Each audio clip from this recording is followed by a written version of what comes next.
John chapter 2. The third day there was a wedding in Cana of Galilee. Jesus' mother was there. Jesus also was invited with his disciples to the wedding. When the wine ran out, Jesus' mother said to him, "They have no wine." Jesus said to her, "Woman, what does that have to do with you and me? My hour has not yet come."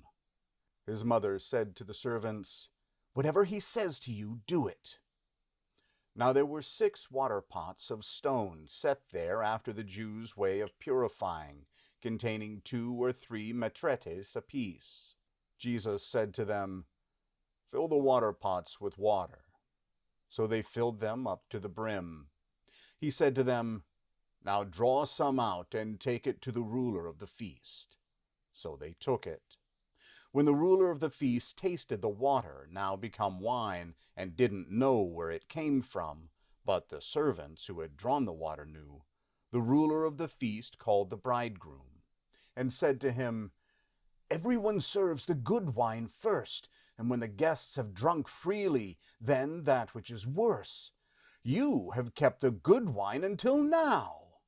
This beginning of his signs Jesus did in Cana of Galilee, and revealed his glory, and his disciples believed in him.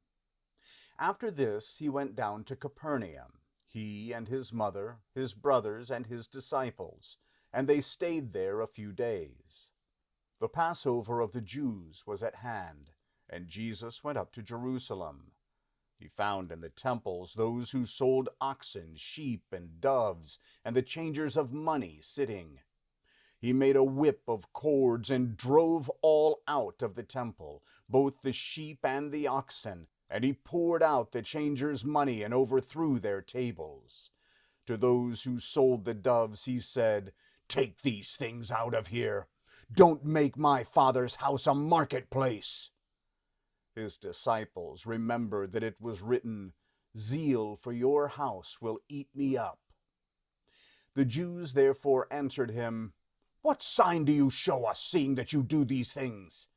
Jesus answered them, "Destroy this temple, and in 3 days I will raise it up." The Jews therefore said, "It took 46 years to build this temple. Will you raise it up in 3 days?" But he spoke of the temple of his body. When therefore he was raised from the dead, his disciples remembered that he said this, and they believed the scripture and the word which Jesus had said. Now when he was in Jerusalem at the Passover during the feast, many believed in his name, observing his signs which he did. But Jesus didn't entrust himself to them, because he knew everyone, and because he didn't need for anyone to testify concerning man, for he himself knew what was in man.